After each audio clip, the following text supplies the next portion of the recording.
Welcome to the Sharpe Show. I have returned. Yes, I know I was away for a bit. I've been insanely busy running around New York State. I did 4 days away, 14 stops. Some of you saw some of them. I can't always I can't always go live with them. I try to, but sometimes either it's not the right area, right in the right place. There's a wedding next door, whatever. So it's not always appropriate. So I tried to live them as much as I could. And those I didn't, I tried to give you photos so you could see what I was doing. And also, you could also see the places I'm eating. And one thing I hope you notice when I run around New York State, I go out of my way to always be in a locally owned facility in some way, a locally owned store, a locally owned vape shop, a locally owned bar or restaurant or diner or VFW, American Legion. I try to go out of my way to do something that's local to the best of my ability. I'm trying to support the local communities. I go out of my way to do that. So I hope you guys see that as I'm going around. Some of you are like, well, Larry, is that where you spend the money? Yes. Yes. So I'm putting the money back into New York State, right? That's what I'm doing, right? Into this race, into getting things moving forward, to making everything rock and roll. So yes, that's what I'm doing. Correct. Yes. So in any case, I'm so glad you guys joined me today. I know I missed Mondays, so I'm doing Wednesdays AMA. But something else was very interesting as I ran around. People were talking about the show. They were saying the things that some of them like. And I heard this probably 5 times, maybe. They said, Larry, we really miss your Tuesdays with Andy. And I'm like, I know. Me too. But I don't miss Andy, right? But I do miss the Tuesdays with Andy, but I don't miss Andy. So I said, Tuesdays with Kathy is not as good, but it's something, right? It is something, and I appreciate that. So I thought, because so many asked for it, tonight I'm bringing back Tuesdays with Kathy, but I'm doing a Wednesday. So it's Wednesdays with Kathy. This time, I don't know if I can keep it, if Tuesdays, whatever, but we'll see what we can do. Before I start, please, guys, always, I know I bug you. You hear me all the time. Please do it. Share, comment, and like. And when you comment, you know what you can do with a comment? Do a little question. Little question. How are you? What's going on? Little question. Hopefully other people see the question, they'll respond, and there'll be more comments. So comment with a question. It's awesome. Get people going. I would love that. And click that button somehow. It does help tremendously in getting past the shadow banning that I always get. It does matter, of course. World's Most Local Quiz. As you know, I'm always asking you to take it. They are my sponsors. So be good. Take the quiz. Share the quiz. People like it. It's fun. It makes my sponsors happy. Click that button right there. You see it. And of course, if you want to support me, you can by going to the Larry Sharpe Money Bomb, which is actually, I should change that. It actually is LarrySharpe.com/20K. I should probably change that, shouldn't I? I will. I'm going to change that. So in any case, that's what it is. I hope you guys are want to support whatever you can. It does make sense. I'm going to change it right now, actually, because I probably should do that. Here we go. That's what it actually is. That's a better one right there. Let me say that. And there it is. LarrySharpe.com/20K. That would help if you want to make sure that we have a match to make that happen. So let me grab, if I could. This is Her Majesty speaking about the most important thing that's happening. Most important. And what's on everybody's mind across New York State. Everybody's worried about it. Everybody is. Children being shot. Number one. Yeah, it's not number one. It's important. Your children should not get shot. It does matter. It just isn't the number one thing on our minds, but it's what our governor is talking about. And here she is. Delighted to see my friend, the majority leader of the New York State Senate, Yes. Andrea Stewart Cousins, who also is someone who deeply believes in giving young people the opportunity to have a different outcome in their lives. And she has been in the Senate forever and done exactly nothing to make that happen. So well done. She cares a lot, and I can feel the love. I can't feel any effect. That I can't feel. But love, she cares tremendously. Look, she's wearing a little scarf thing. That's lots of love there. I look forward to entering into a new session together, one filled with cooperation and collaboration, and making sure that we put the needs of our constituents first, starting with the young children we're trying to save from a possible life of devastation as a result of gun violence. That's what today. That's the thing we're going to be talking about. That's what we should be talking about right now, I guess. Is all about. Assembly Member Gary Pretlow, I thank you also for your leadership, Gary. She always. Gary, thank you. What I love is if every time what you see here is every time they do this, the first thing she does is thank people for their leadership. Okay, I teach leadership. Literally, that's like my job. That's how I pay my bills. This gold stuff you see behind me, this is from my company where I literally teach leadership to government agencies, to large organizations. I've taught in colleges. Yes, I literally teach leadership. And here's what leadership is about. Leadership is about changing your communication. When you're not leading, the only thing you have to worry about is your communication being accurate. That's all. Did I say what I meant? Did I get accurate data across? That's all that matters if you're not leading, right? If I'm doing the work, I give accurate communication. That's all that matters. But when I'm leading, that's different. Accuracy is important, but not number one. Number one, if you're leading, is the results of your communication. Did you communicate in a way that got people to do what you wanted them to do? Did you communicate in a way that got your goals of your business, of your company, of your nonprofit, of your government achieved? Did you lead in that way to where the results were what you wanted? If you didn't get those results through your communication, then your leadership failed. That's how that works. I would ask all these people sitting there getting patted on the back for being great leaders. What's the results you got? Kids getting shot. More kids getting shot than ever. That's your results. And you're thanking them for leadership? For what? I stood up here and said stuff. So, well, I say stuff too. Why don't you thank me for my leadership? I say stuff. But you guys are in charge. Your words are supposed to create results that matter. But there's always a crisis. Why? Because your leadership is garbage. Your leadership is non-existent. That's the reason. Thank you for your leadership. Assembly Member Sayed, so thank you for coming here as well. We had a great conversation just recently about the needs of your district as well. We're doing so much together.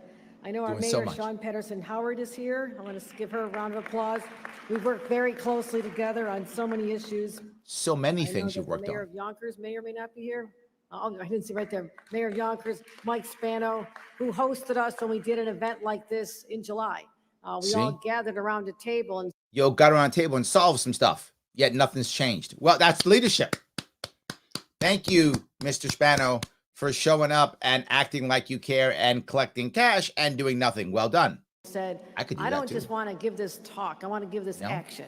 And as a result of that, we have found more ways to get more money into communities and into the organizations that are really. That is the most honest thing she said. We found more ways to get more money into communities. That's true. Look at that. So she said, I want to turn it into action. Action in her mind is, I'm going to throw money at it. She wasn't joking. Action means I will find ways to take money from New Yorkers in other areas and give it to New Yorkers in this area. That's action. See, I've got action. I've moved money from here and put it over here. That's governing. That's leadership. Well done. Really making a difference. I want to thank you for that. Also, Ken Jenkins is here, our deputy county executive is here. Let's keep clapping. All the guys who've been failing for years, they're here. Let's see if I'm missing anybody. Yeah. Who else? What other losers here? Oh, that loser. He's here. I know we're also joined by Pastor Jay Gooding, and who'll be hearing from him, and Henry Terry. I also see Troy DeCohen is here as well, someone who I see at every event I go to. Every event. He's been failing for years. He's been with me destroying this state for decades. Also in your home life. I'm very fond of your wife, who's now the head of Veteran Services for the state of New York. Viviana has now ascended to a tremendous position to use her experience in the military and helping veterans to help lift lives. That'll work. I've already given you a plan for that, but that's fine. So why are we here? We're here because you ordered us to be here? Because the specter of gun violence just simply will not go away. The specter of gun violence will simply not go away. My question is, did you write that, or was that like off the cuff? There is a specter of gun violence, and it just won't go away. We did the SAFE Act. We did red flag laws. It just won't go away. This damn specter of gun violence just won't go away. One more law. I think that's the answer. Okay, 2 more laws. If we just build a couple more cages and like 3 more laws, that specter is history. This is an issue I worked on. Yeah? When I was literally in my 20s as a staffer for Senator Daniel Patrick Moynihan in Washington. So you are proud to say, I've been failing at this for 30 years. Did I not? Is that not what she just said? Man, have I sucked at this. I've been doing this for 30 years and I have learned nothing. I have learned not a damn thing. And I'm going to sit here and tell you and act like it matters, because all that matters in this world is that I've been doing it forever and that I have experience. Success means 0. I've been failing for 40 years, and that's why I can talk about this. Now, I'm not against failing, guys. I failed, clearly. All of you have failed at least once. Well, except maybe Tommy Brown. He's perfect. But with the exception of the perfect Tommy Brown, the rest of us have failed at least once, right? Of course. So we've all failed like once. Okay. She's been failing at this for 40 years and now feels comfortable saying this. Washington, D.C. Oh. And I was responsible for all the issues that dealt with the Judiciary Committee, gun violence, and others. And we were trying to simply do something. You were in charge of all of that. Yeah. I don't know if I'd be telling people this if I were you. I might not say anything if I were you. I might go, guns, what are these things I've never heard of? Perhaps I should try to, oh, guns are things? Now that I know what they are, I can go fix things. No, you're admitting you've sucked for 40 years. Such as banning what were called cop killer bullets, armor-piercing bullets. And it seemed like, of course, you would ban them. They have no purpose other than to harm someone who's there to protect our society. Or a bad guy wearing a bulletproof vest. You know, like you saw on TV shows, literally, right? Like you saw on TV shows that bad guys could buy body armor too. So, yes. So that's absolutely not true and isn't common sense and didn't stop the problem and was decades ago and hasn't solved the problem. So it was bogus then, it's bogus now, didn't work then. Why are you saying it's common sense if it hasn't worked? How could this be controversial? Well, it was a real wake-up call for me to see that there was even opposition to this back at a time when it was the most common sense reform we could think of. I'm glad that she brought that up because you hear me say this often, and I mean it. Common sense gun control, what it means is how far we can push it today. That's what common sense gun control actually means. It has nothing to do with common or sense. It is how far can we push it today? Well, I can go this far. That's common sense. Well, I can go further. Well, then clearly that will be common sense. I can't go that far. Oh, that's not common sense because I can't push that far. I went too far. That's not common sense. I can go further. That's common sense. Common sense means how far can we push today? And she literally she said the quiet part out loud. So since that time, I have been steeled in the knowledge that this is something that society has to tackle. And even when I lived in Washington, it was the murder capital of our nation at the time. You were in charge. Right around the corner from where I lived, near the University of District Columbia. A triple homicide not far from where I was out walking my babies around the block. Why were you walking your babies around a block at night where there are triple homicides?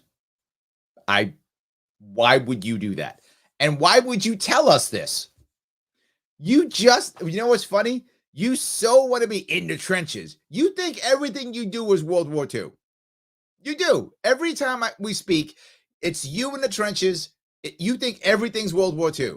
Okay, you just have to accept you did not storm the beaches at Normandy.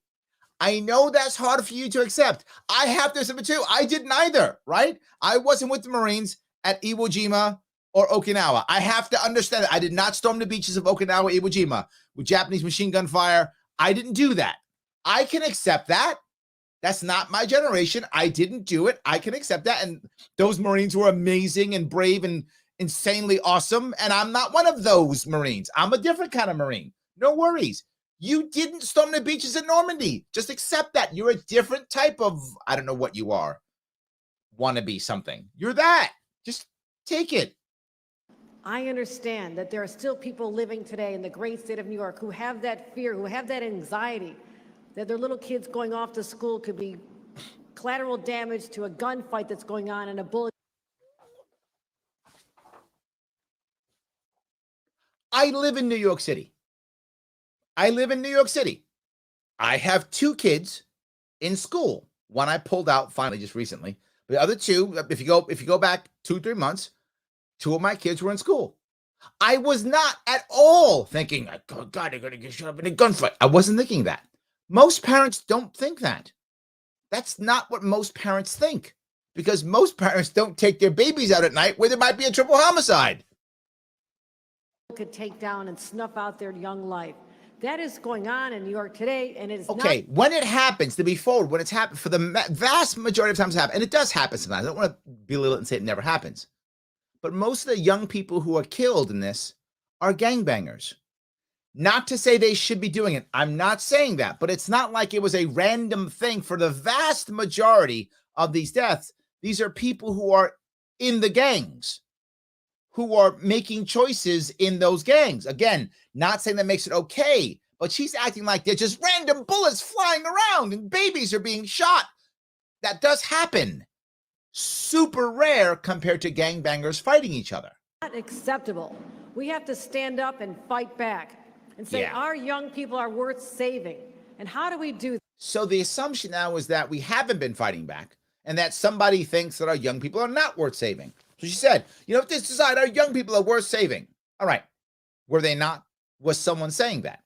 And if anybody was saying that, it would have been you.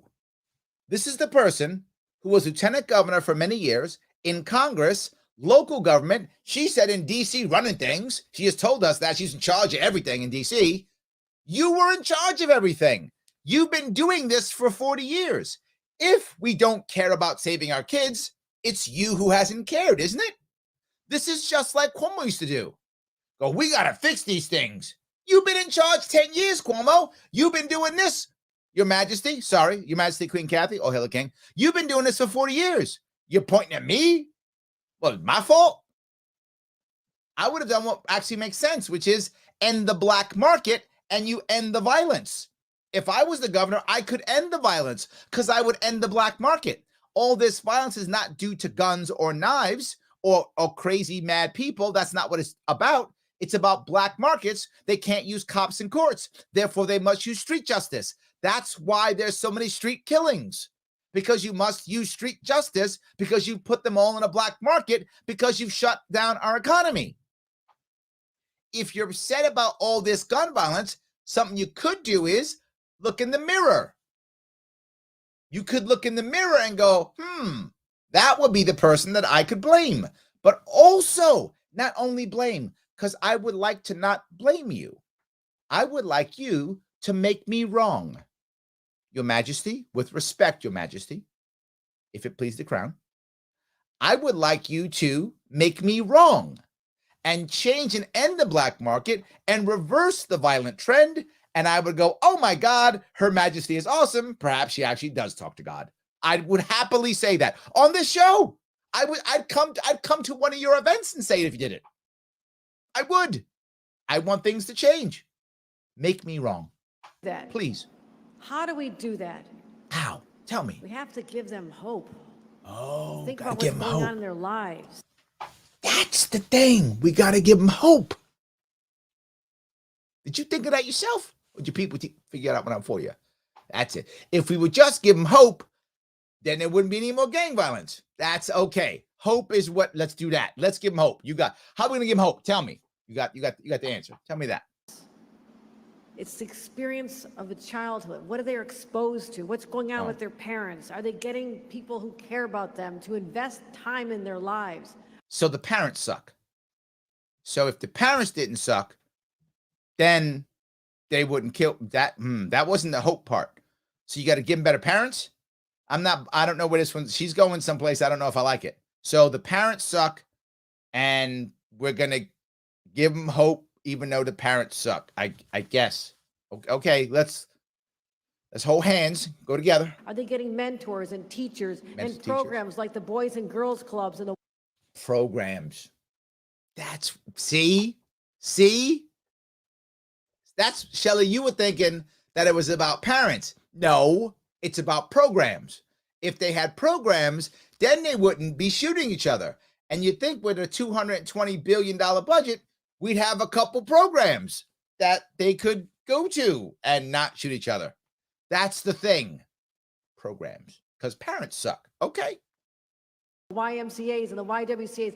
Are these programs available for these kids to show them? It's funny when you look at all the shooting violence, most of it's in inner cities. That's where all those things are. Am I wrong? That there is another path forward. Got it. So we can stop the generational cycle of violence, which has consumed so many lives. And it's not the generational violence. Huh.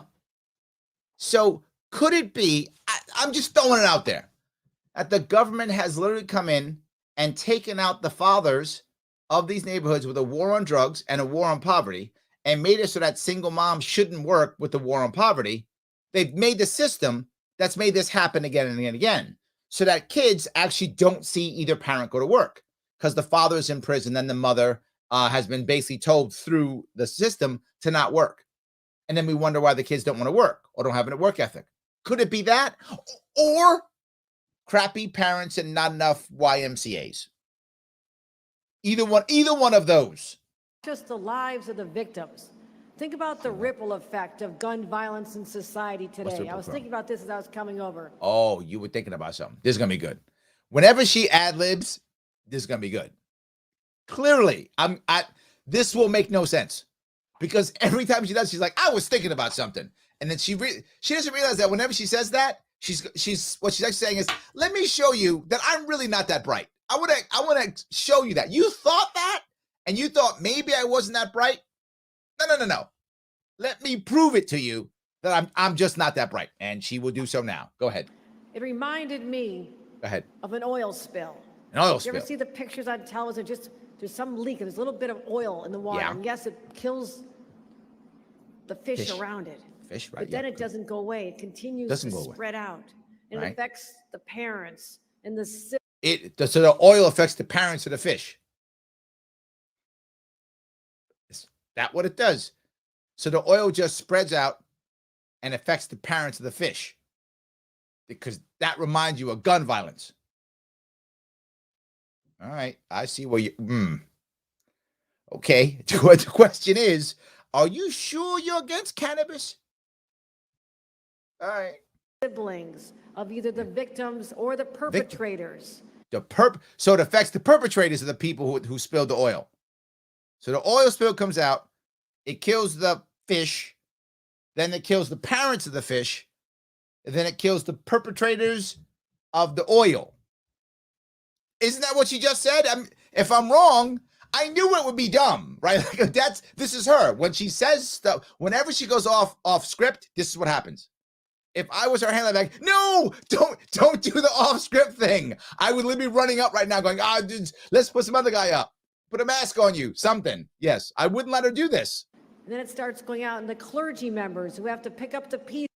Oh, the clergy members in the ocean got to pick up the pieces of the oil or the pieces of the people who got shot. So the clergy have to pick up the pieces, not the family or the cops or the community. It's the clergy. Okay. And sometimes bury the young people that they had seen grow up in their congregation and the pain it causes them. And that pain causes the healthcare workers who cannot believe it's one more Saturday night and they're dealing with another. You're firing the healthcare workers. They can't see this anymore because you're firing them. In fact, you're putting the healthcare workers into the black market so they can be on that street. You care about the healthcare workers now? Why are you firing them if you care so much? Literally, there are parts of this state where it takes hours to get an ambulance from one side to the other because there's not enough EMTs and EMS. And the worst part because of that is now there's increased suicide rate in our EMTs because they can't handle it and they feel like they're failing. So everything she's saying, she's doing. It's like she's punching you and saying, if only someone would just stop punching you. That's the problem, is this random person keeps punching you as she keeps punching you. This is literally what you're doing. Gunshot victim. It spreads. It's sinister. It's evil. Because oil is evil. Why did she pick oil? Right? That's how her brain. Oil is evil and it spreads because oil is sinister. I didn't know that oil had a chaotic evil alignment. I wasn't aware of that, but I guess it does. It has an intelligence of its own. The oil slick is coming after you to kill your clergy. Oil kills clergy. It affects so many people's lives. And that's why, as a state. All right. It doesn't affect so many people's. You know what affects so many people's lives? Your policies. Your policies. That's what actually does. State and as a society, we have to stop this. All right. And how do we do that? How do we do it? Tell me. Okay. Wait. How do we do it? Okay. She said before. What she said before? Got to have some action. Right? Do some action right now. All right. We're going to stop it. It's been 40 years. So I think you figured it out now. I mean, I hope you have. You've literally announced that you've been a failure at this for 40 years, but now you got it. Okay. Look, you know what? Better late than never. Lay it on me. I am so ready for you to give me the wisdom on how we're going to stop the gun violence of the oil that kills the parents and the clergy because it's evil. However that works. Let's do that. First of all, I will spend the resources it takes. I will spend all of your money. I'm not right. That's what she said. First off, I'm going to spend your money. Lots of it. I'm going to spend all the resources. What's resources? How are you going to spend resources? You're going to spend our money. First off, I will tax you into oblivion. That's number one. I will tax you until all of you leave. I will tax you so much that you can't leave. I will tax you so much that if you leave, you'll have to leave all of your goodies here because you'll owe them to me. That's the first thing, is I will tax it all. So I'll spend the money. Man, I will spend that money. That's why I'm having conversations with our community leaders and people who are parts of programs like. What she should say is, here's why. That's why I'm having conversations with organizational leaders who will get money from me. This is how I will bribe them, by giving them government money. I'm not joking. That's literally what she's going to do. I will now find community leaders who will obey my will and pacify the people in the community, because I'll write them checks of taxpayer dollars or debt, one of the two. Snug and other very successful programs that I've seen work other. Successful programs. Didn't she just say it's a scourge? It's the oil. It's whatever she said, right? It's the oil that kills the clergy and then is sinister. She just said that's what it is. How horrible it is. It's terrible. But she's given it to successful programs. Well, if it's successful, what does that mean? Well, in her eyes, successful means took the money and checked the boxes. Again, I'm not joking. That's how she defines success. Did it help people? No. Brian thought it helped people. No, Brian, it doesn't. Does it help people? No, it doesn't help anybody, right? Not just that. Did it actually solve the problem? No. That's not that. Dan, you and your solve some problems. No, we're not solving problems. Did it take the money?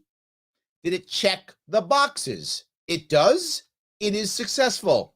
Here is more money. Places. Sometimes you just need that person, that adult who reaches out to a child in middle school and say, don't. Yeah, don't. You don't need the parent. Parents suck.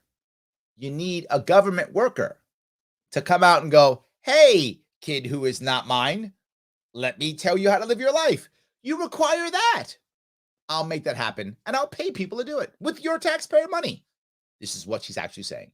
Don't end up like me. Don't follow the path I did because there's a better way. And the violence disruptors and their veners are truly the ones who have that genuine message. They have the violence disruptors have the genuine message. And this works so well so far. Oh, no, wait, it hasn't. So how do you know that's true? How do you know anything you're saying is true? Is it working? You've told me no. You said for 40 years it hasn't worked, but this works. How do you know it works? You know what I know works? End the black market. Larry, how do you know that? Prohibition. You end prohibition, violence went down tremendously. You begin a war on drugs, violence goes up tremendously. Yeah, I have some data with my idea. What about yours? None. You pull that directly out of your derriere, Your Highness. It is a royal derriere, but you did pull out of one. She did. I was there. I lived your life. Yeah, you were there. And you do not have to end up like I did, perhaps spending time in jail, or worse, ending up with an injury. Well, it doesn't look. If you spend time in jail, she's already said she's going to give you the drugs you need. She said that. So, the other thing you could do is not put them in jail. But that's fine. Or death. That does not have to be a logical path of life for children just because they're born in a certain zip code where gun violence is prevalent. We have to reach in and pull them out. See, you guys aren't getting it. You don't have to fix the environment because that would actually solve the problem.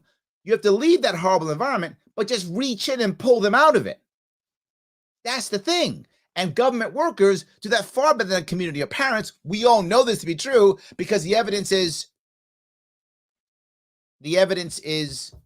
oh, right, nowhere. That's completely made up. And it's the community organizations that know how to do this. And it's then why won't you let them? If that is true, then why won't you let them? Why do you have to get your hands in the way? Let them do it. Clergy, and it's the people that they see in their everyday lives.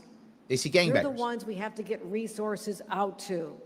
God, and that is why in my first, you have to pay them. I think today, first 3 months on the job. Yeah. As your governor. Yeah. We have allocated over $30 million to help. See, I'm solving the problem. I'm throwing money at it. Come on now. I'm throwing money at it. Done and done. Here's $30 million. Where'd you get that from? Oh, that's your money. I'm just giving it back to you. But yeah, or I stole from someone else, but I'm just going to give you $30 million. Problem solved. If money was the way of solving it, why not just write a massive check and solve all of the problems? We have a $220 billion budget. Just make it $300 billion, solve all of the problems, and then we'll have an awesome state and we'll stop paying our debt back.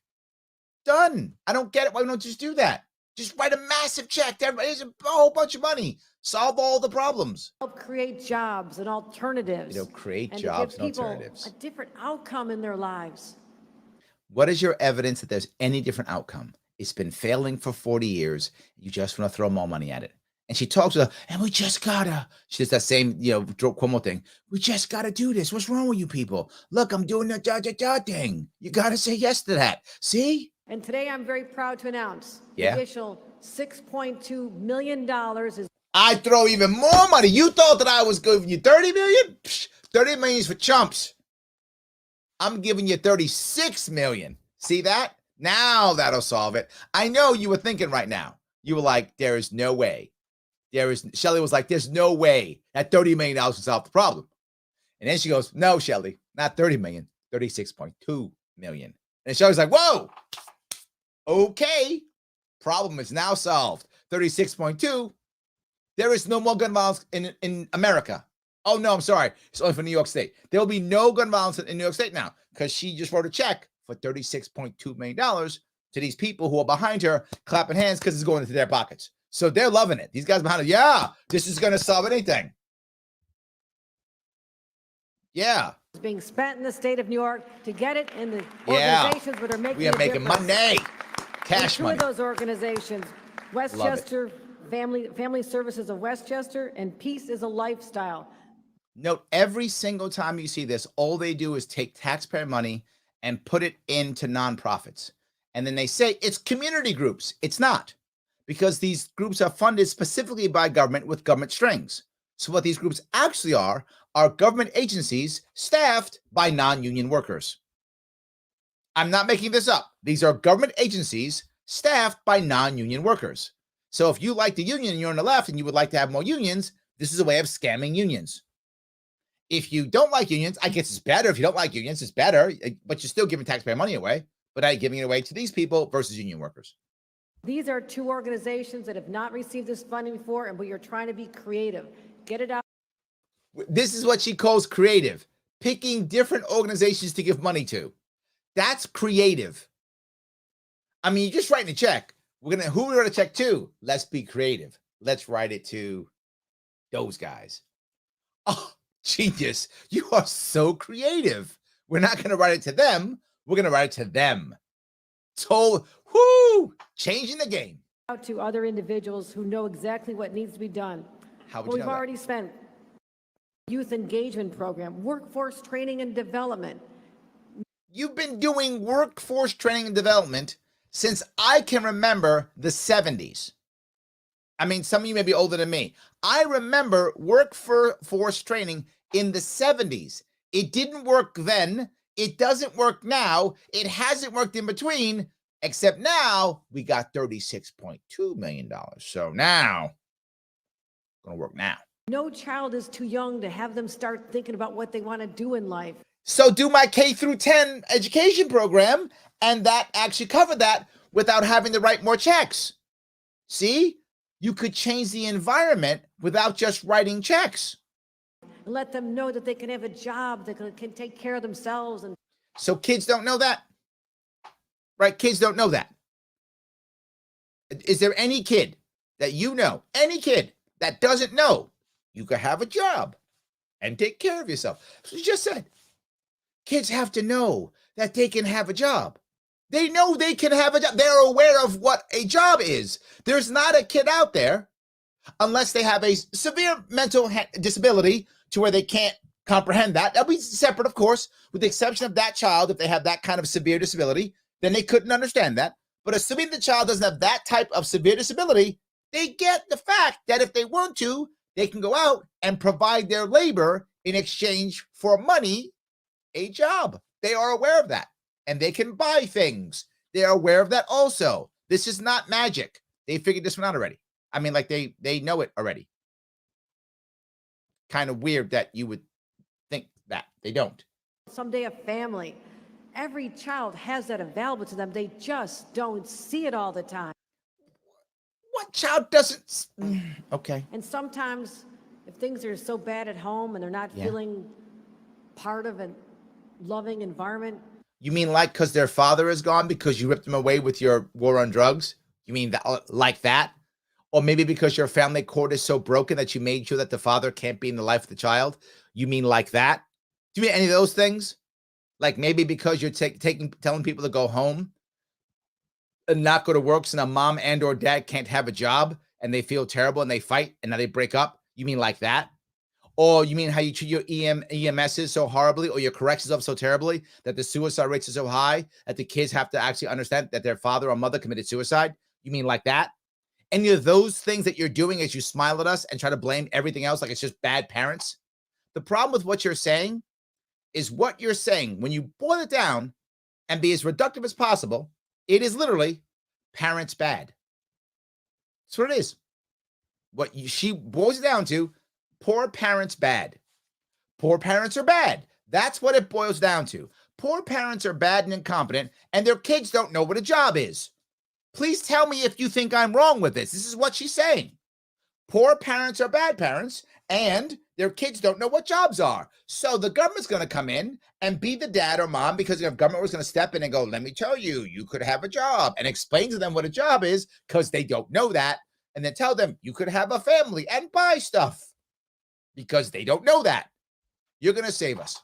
Not only is she our queen, not only does she speak to God, she is also our mother. I guess we should be lucky. I don't know. I don't know how to feel about this. Maybe I should feel lucky. They go out to the streets. Yeah. And sometimes that gang ends up being their family substitutes. Yeah, why do they go out to the streets?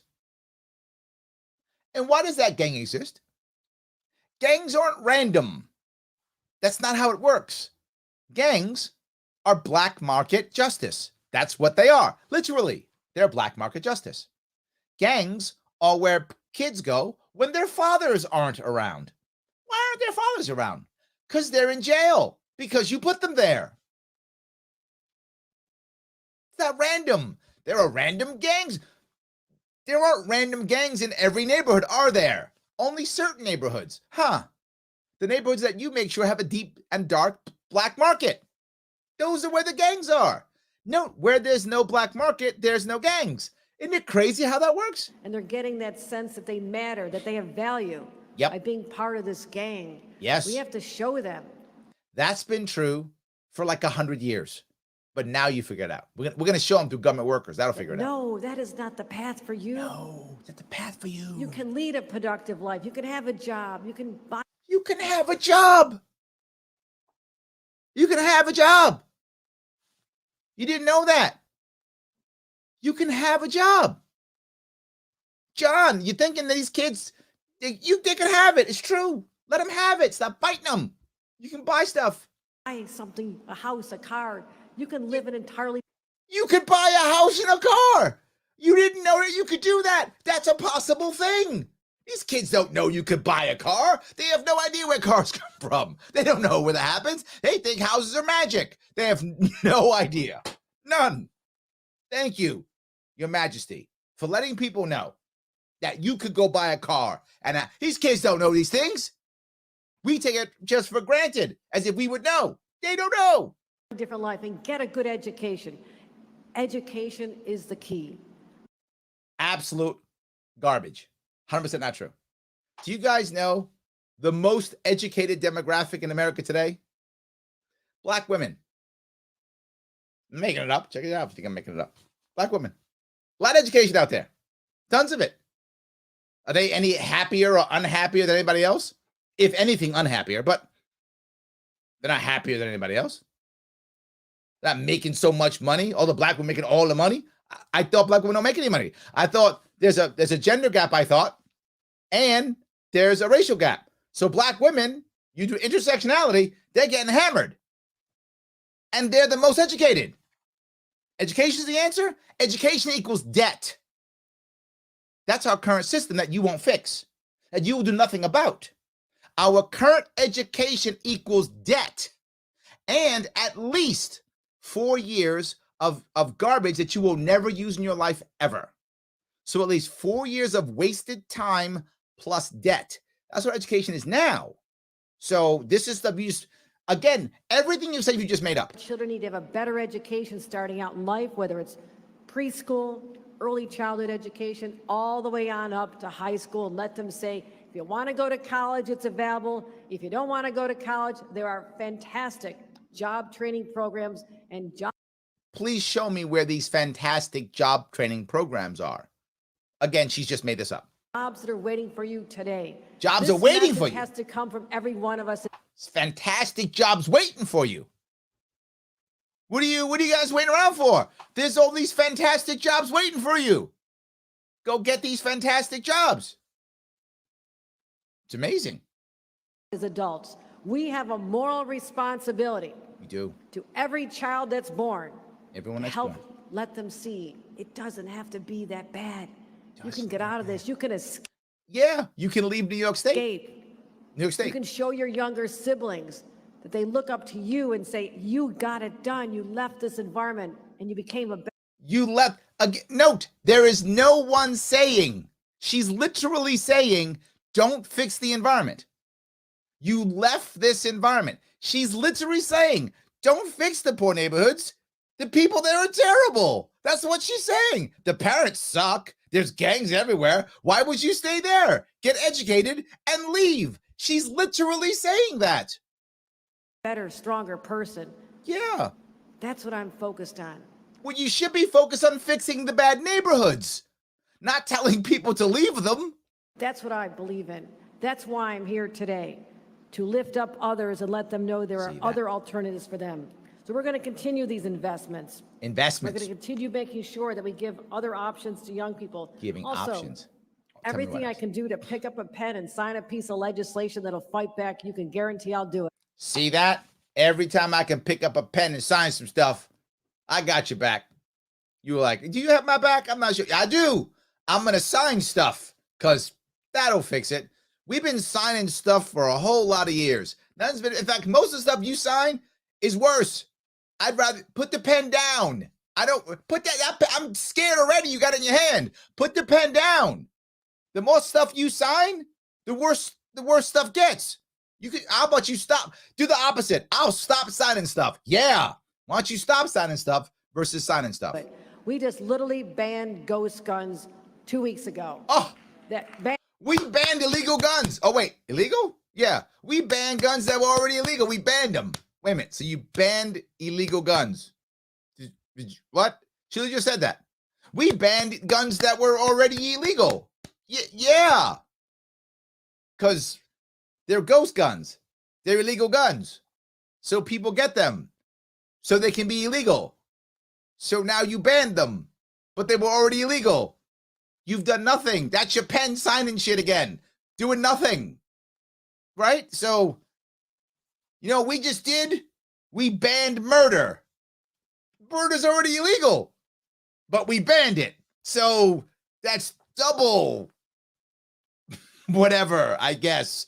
So now if you get charged with murder, you'll get an extra charge of banishment, I guess. I don't know. We're banning murder. You've done nothing. She just said it. We banned ghost guns. What? For what? And said the legislature, the Senate led by our majority leader, the Assembly led by Carl Heastie, they and their members came up with legislation that's smart. Smart legislation. Banning stuff that's already illegal. Well done. Super smart. These guys are geniuses. I'm so glad we have them running stuff. That'll solve it. Now that we ban ghost guns, the people who literally get guns that are ghost guns, illegal guns, will go, dude, I was going to get one of them illegal ghost guns, but now they're banned. Should I really get one now? I mean, I don't want to break the law or anything when I'm shooting this dude. Do I really want to break the law again? That's the smart legislature that they're clapping for. They're clapping for this. And I don't have to play politics with everybody's legislation and extract a pound of flesh to get it done. I'll just do what's right. And no, you'll just do anything because you'll just sign stuff because you're not that bright. You're just like, put stuff in front of me. I'll sign it because it feels good. That's what you'll do. You've shown this. Signing that bill was the right thing to do. It was useless. Creating an institute, a firearm violence research institute. Oh, we're going to have a firearms research institute. Okay. Well, now you're not playing games anymore. I didn't know you were going to do all that now. Okay. Tell me what this thing's going to do. Whew. Now we're ready. I'm sure that won't be a colossal waste of taxpayer money building out a building and an infrastructure and an entire agency full of people and government jobs that will do nothing whatsoever. I'm sure it won't be that. So tell me what it will be, Your Highness. Never before did anyone want to study the root causes or Never before did anybody want to study the root causes of gun violence. Huh? No one's ever done that, except every libertarian ever. Except for every libertarian ever, no one has looked at the root cause of gun violence. You're right. So if that is true, what you just said, that no one's looked at the root cause, why have you been passing gun laws, you personally, for 40 years and others for 150 years? Why? Why would you be passing gun laws and legislation and banning stuff and safe acting and red flag lawing and doing all those things if you don't know what the root cause is? Your words, not mine. You said no one's done it. So why in the world would you pass a bunch of laws restricting people and creating criminals when you don't know why? Because you do everything knee-jerk as everything else does. You should have made that institute back 40 years ago when you were in D.C. talking trash. Why didn't you tell your boss then? Let's make an institute to figure out why people are shooting each other. You didn't do that. You were like, ban bullets, ban guns. Common sense. That was you. I think you should have made this thing. Where it's happening. What are we afraid of? Yeah. Solve a problem. You have to understand it. But you're already solving it. You don't understand it. I understand it. And the black market, you should have asked me. I would tell you. You could just go on my website. Oh, call me. DM the page. I'll give you my policy team. All good. Data. Target your approach. Be smart about it. It's like you just told me there was smart legislation because they're banning guns that are already illegal. You kind of putting a cart before the horse, aren't you? Fighting a pandemic. We have a pandemic of violence in our streets, and we'll treat it like we're fighting this COVID pandemic. Yes, you will treat it the same way. Knee-jerk reaction, yeah, and blanket mandates. Yes, she's saying the quiet part out loud. This is true. She will treat it exactly the same way. Knee-jerk reactions and blanket mandates. That's accurate. She will do that. Pandemic with science and data and smartness. You don't have the science and data yet. Stop clapping. They're getting money. They're clapping. Now I'm getting money. As you can tell, this really upsets me. This is a tough topic to talk about because we can sit in this room. It's because you don't know anything. That's the reason why it's tough for you. You don't get it. That's why. If I talk about things I don't know, it's tough. You don't know anything. It's hard. Look, you're doing a fine job for knowing nothing. I guess. Secure, but what's going to happen tonight? Well, no, you don't sound smart. You sound confident. Goes down? What's going to happen when someone gets mad at somebody and they pull out a gun? Why would they do that? Why would you just get mad? I get mad all the time. I don't pull out a gun on somebody. Why would somebody do that? You get mad. You just told me you're angry. You ain't shooting people. You just said this. It makes you angry. How can you shoot the dude next to you? Should have shot him. I'm mad about a gun. Shoot the dude next to you then. You so mad. What are you talking about? It's because poor people are bad. And they just shoot people. And you have to get out of that neighborhood. Get out of that environment because the poor people are bad and they shoot people. That's what she's saying. That's what she's saying. She doesn't explain the core root behind it. Is street justice. That's the entire root, is street justice. And we just all went through the specter of the Rittenhouse trial. Oh, the specter. There's specters everywhere. She believes in ghosts. She does. You need to get one of them ghost hunters. Get rid of them specters you keep seeing. It's the specter. There's the specter. Now there's the specter of the Rittenhouse, because that's a ghost too, I guess, of the two guys he shot. The pedophile ghost is hanging around, I guess. That guy. That's a scary ghost. No, if that guy's ghost hanging around, that's a scary ghost. I don't want the pedophile ghost to be hanging around. That's a bad ghost. Or the ghost of the guy who beats up women. Those are two. She's got a point. If those two ghosts are running around, that's a little scary. I think I'm gonna get the Ghostbusters on those two. But there's another specter, the Rittenhouse, because that was the end of the world. What was he doing with the gun in the first place? That gun never should have been in his possession. She is correct. She's correct. That guy shouldn't have been there with a gun in his hand. Why? Because the government shouldn't have failed so horribly to where he felt he should be there. She's right. She's yet again, I'm going to agree with Her Majesty. She's right. The government shouldn't have failed so insanely horrible to where a kid thought he should be there. That's true. So you're right. But who failed? Government did. You did. So yeah, I'm with you. Government sucks. Never should have been. From now on. Tell me. I want every one of us to commit. Every one of us. Do everything in our power. Everything. Come on. All the influences we have. All the sphere of influence, all the people we touch. Come on, Pete. You're with me on this. Come on, Shelly. Let's do this. John, Errol, everything. Brian, everything. What are we going to commit to? Come on, Your Majesty, Your Highness. What are we doing? And every conversation you have, every talk one of about them. What are we going to do to help save these kids? How will we keep them from this? I agree. I'm in. Okay, let's end the black market. Let's change education. Let's do that. Let's change our colleges. I'm in. Let's change licensing and regulations for that. Let's change credentialing. That'll hook these kids right up. Let's do that. Specter of gun violence. How can we lift them up? Again. And I will be your partner. You help me see the way. I'll never pretend that I have all the answers. Yeah, you will. That is not how I operate. That's not how I know you have the answers. And you have the answers. And you have the answers. And you have the answers. Well, he's messing up. You need to get mad and shoot him. And you have the answers. And you, who else? Do I have them? Well, you did. This could be you didn't point to. So you got some dummies in the room. That's fine. Now people are mad. You didn't point to me. Okay. All right. Those answers. I'll put money behind it. I'll put the resources behind it. I'll put the people. You will put money behind it. You will put our money behind this church. Because there's one of the legacies I want to have of my administration is that there were more lives saved because we stood up and fought back and saved the lives of our young people. We can get this done. We can get this done. I know we can. Thank you very much. God, that was horrible. That was horrible. That was painful. That's my governor. That was painful. Okay. Let me keep going down. Let me grab some of you. I did it long, and I'm sorry, but I did this because so many people asked me for a Tuesdays with Andy, and if I couldn't get it, a Tuesdays with Kathy. So I did it. That's why I did it. But I know some of you want, let me get to your questions. I promise I will. I'm going to get to your questions. For you guys who are saying happy Thanksgiving, you two guys, I appreciate it. Tomorrow I will be off, actually. I'll do nothing tomorrow but hang out with my family.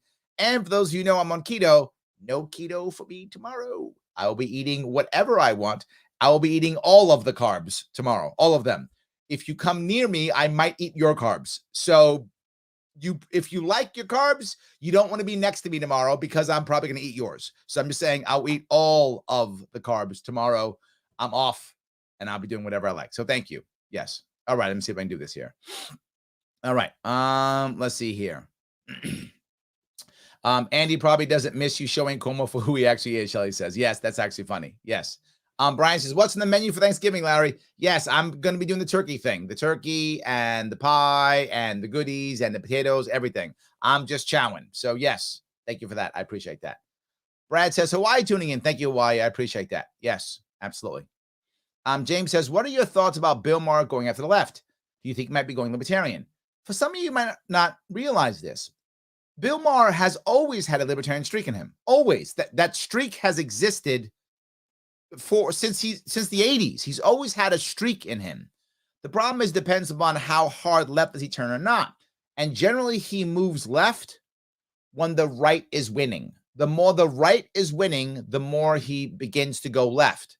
Because he's a libertarian, he's a strict libertarian. He also has a rebellion streak in him. Right now, the left is winning. So he's going at the left. But if, say, Trump wins in 2024, I think he'll turn again. But again, he has always had that streak of libertarianism in him. He does. There's a streak in him. It's not as deep as I'd like it to be, but it does exist. So I'm actually not surprised at all. I'm glad he's showing this streak, right? It's a good thing because he's bringing some people away going, wait a minute, maybe these people are going too far. So I'm actually very happy about it. I think it's a great thing, James. He's had it. Now he's showing it. Keep going, Bill. Go further. You ain't going far enough. Keep going. Don't stop. I love this. Mark says, you got to be tired of all the travel this weekend. Yes, I was away for 4 days, 14 stops. I am. But I had to do a show tonight, Mark, because I haven't done one in so long. So I got to keep doing it. Yes. So Andrew says, are there any updates when your book will be released? Yes. Next year. I couldn't get it done as fast as I wanted to. The team got absorbed with the other things we were doing. We released 4 chapters. We got a lot of feedback and we wanted to make it better. So to change, we did a very special release of 4 chapters when I was at Freedom Fest in South Dakota. And we got a lot of response from that. And that made us think about a lot more stuff too. So we had to make some shifts to that. And I had to rush to get all my work done. For those of you who don't know, I can't work when I run for office. So I had to kind of finish up all my jobs, all my work, so I could wrap up and not work anymore. And that took up more time. So it won't come out till next year, sadly. I hope February. I hope, but we'll see. So thank you for that. I appreciate that. Yes. Tommy says, Larry Sharpe, governor, New York governor, donate. Yes. And the 2-party stranglehold. I'm proud to be in his team. Yes, Tommy, proud to have you aboard, brother. Absolutely 100%. If you guys want to support, please, of course, always like, comment, and share. And support the Sharpe way by taking the world's smallest political quiz. Clicking on that, taking that, sharing that. It does matter. It starts people talking. And of course, if you want to support our Money Bomb, we have a 20K Money Bomb. What does that mean? I have a donor who will literally give me a check for $20,000 if we can raise $20,000. So it's up until Giving Tuesday. Giving Tuesday. Yeah. Is that what we're doing? I forgot what we're doing. Giving Tuesday. Yes. Giving Tuesday is the end. And when it's done at Giving Tuesday, if we raise 20K, we'll get a check for 20K to match that. And that is literally a poll. That's 40 grand. That's a poll. If you want to be part of that, you give any money now, it doubles. Go to this link right here, LarrySharpe.com/20K. Give there, make that happen. So yes. Thank you for that. I appreciate it. Let me keep going down these comments if I could. All right. Shelly says your audience has the best chat, hands down. That's very true. Yes. Pete says, who won the Money Bomb hoodie? It's not over yet. Pete, it's not over yet. You could still do it. It's not over yet. Absolutely. Tom says, how is the feedback going in your full Sharpe? Are you seeing more people come out? It's funny, Tom. I am. But it's very random. Random. That's not true. It's random but predictable. And what I mean by that is when I have to do events because the state's so big at certain times. So sometimes I wind up being at a place at 2:00 in the afternoon on a Tuesday. Hard to get people out at that point compared to Saturday night, Sunday afternoon, Monday night, a whole lot easier. So many of those obvious ones, like the Saturdays, Sundays, evenings, I'll easily get 20, 30, 40 people at an event. Daytime, it's tougher. I'll get 5, 6, 10, 12, depends upon when it is. It's hard to get people to come out in the middle of the workday, in the middle of the day. It's just tough. So, but I've got to travel the state and I want to be able to stop by everybody. So I mix and match. It's rare that I'm in the same area at the same time or day. So if I go by this time, it'll be like Saturday afternoon. The next time I go by, it'll be like Monday morning or something. So I try to rotate the times and local counties, but we do it to the best of our ability, Tom. But I'm very happy. I mean, I still remember this. The first event I ever did in 2017 was in Binghamton. One dude showed up. One. Yep. 4 years ago in July, I did my first event. I showed up at an event in Binghamton. One guy showed up. We sat and had lunch.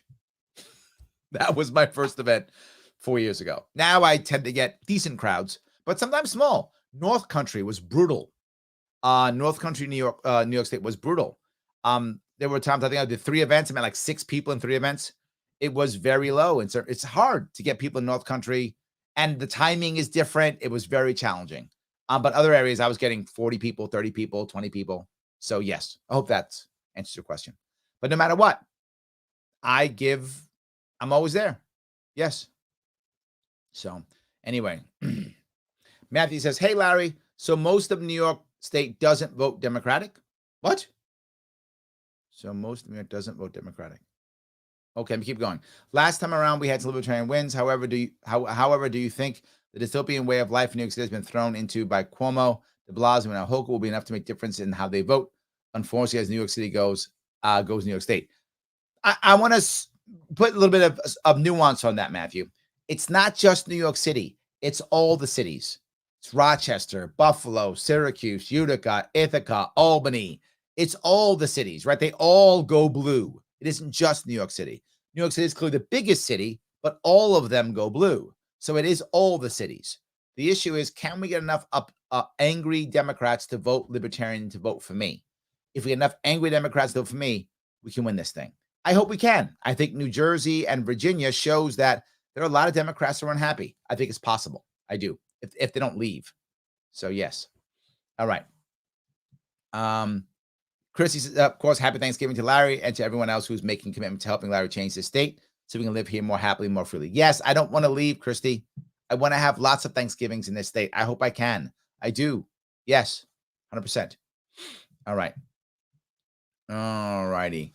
Logic says, LOL, Larry's going off tonight. Base is like leadership. What is this leadership you speak of? Yes, absolutely. 100%. Maureen says, Larry, thank you for your leadership. Isn't that great for you to her?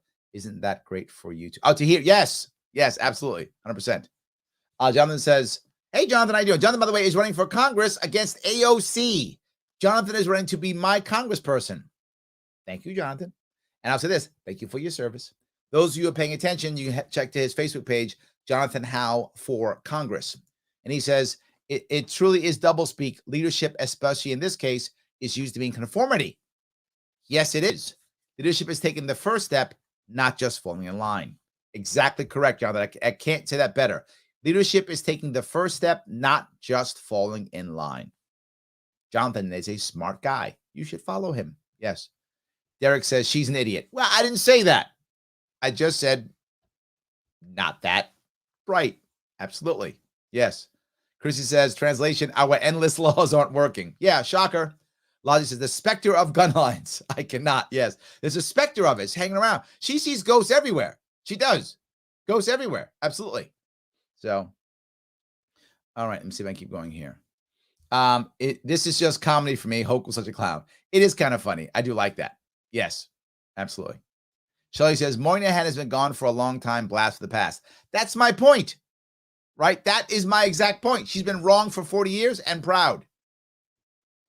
Derek says, if you have more people with gun licenses, crime will go down. There's data that actually supports that. Where's her data, Derek? Where's her data? She has none. She's like, and I'll save lives. Great. Your evidence is what? None. And these laws, they'll work. Great. Your evidence is none. And these people know what they're doing. Great. Your evidence is none. But Derek, there is evidence for what you just said. That's correct. Thank you for saying it. 100%. Yes. Matthew says, how is she from Buffalo? Everyone knows Buffalo has weapons. Yeah. Yes. Absolutely. That's good. All right. Let me see if I can keep going down here. Matthew says, Mom of the Year. I love that. So Karen says, what is your favorite Thanksgiving side dish? Actually, I like sausage stuffing. That's what I like. I like sausage stuffing. I love sausage stuffing. I can put it on the turkey. I can put it on the ham. I can mix the potatoes in it. I can throw gravy on top of it. Love that. That is probably my favorite side dish is the stuffing. If you count that as a side dish, some people don't. Some people count it as a garnish or something. I count it as a side dish. If you don't count it as a side dish, probably my favorite is going to be another thing that I don't eat during the year is probably. And by the way, I like my sausage stuffing to be spicy. I like spicy.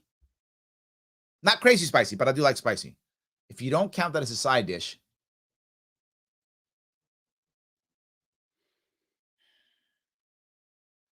maybe cornbread.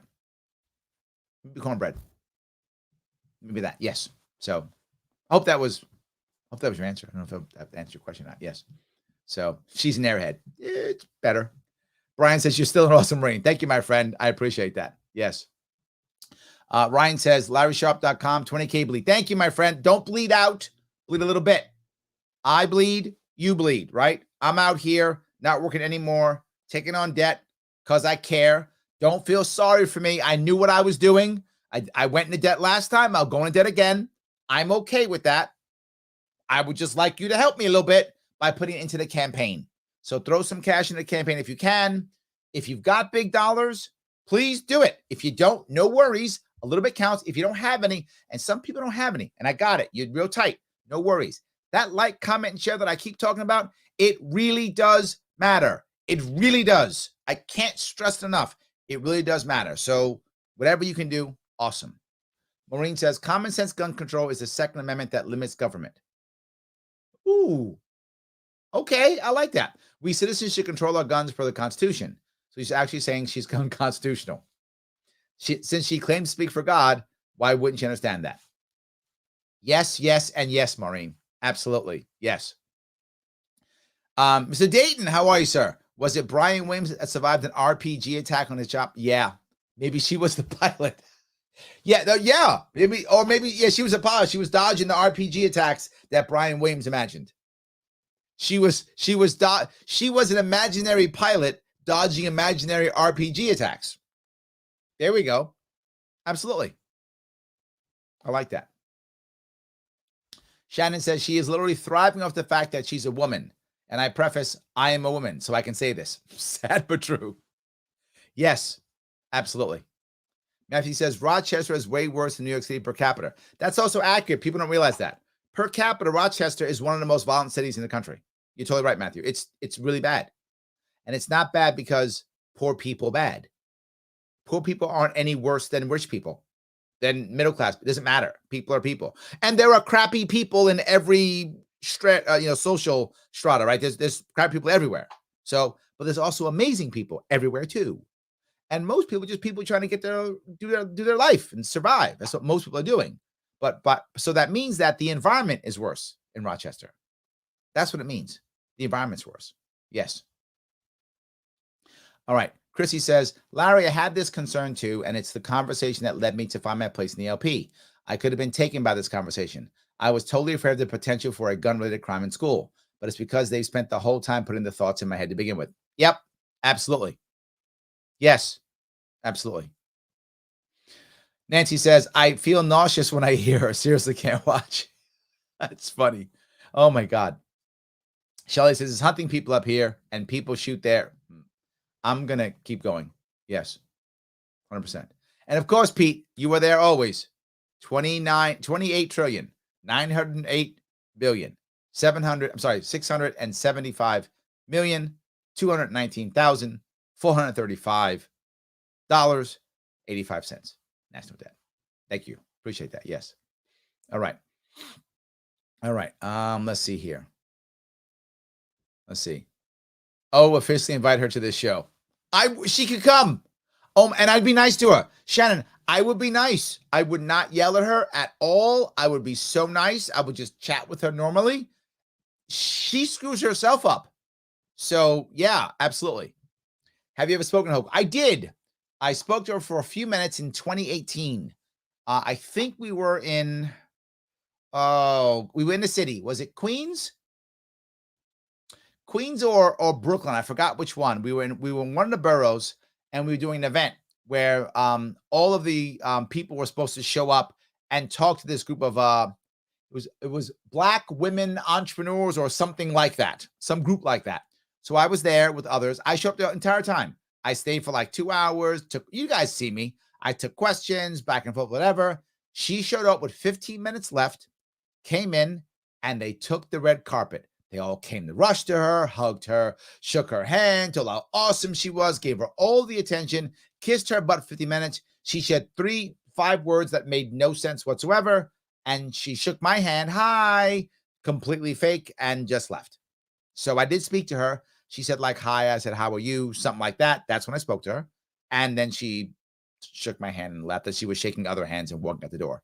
So she gave that group no respect whatsoever. They just kissed her ass and they voted for her. I gave them respect and they dissed me. I understand why some people would be upset. I just kept moving and I'm still here, but that's what I got. Hopefully we'll change that eventually, I hope. But yeah, it was bad. So anyway, let's see here. Shannon said, this is appealing to mothers. It's targeted to females with children who are sick with paranoia.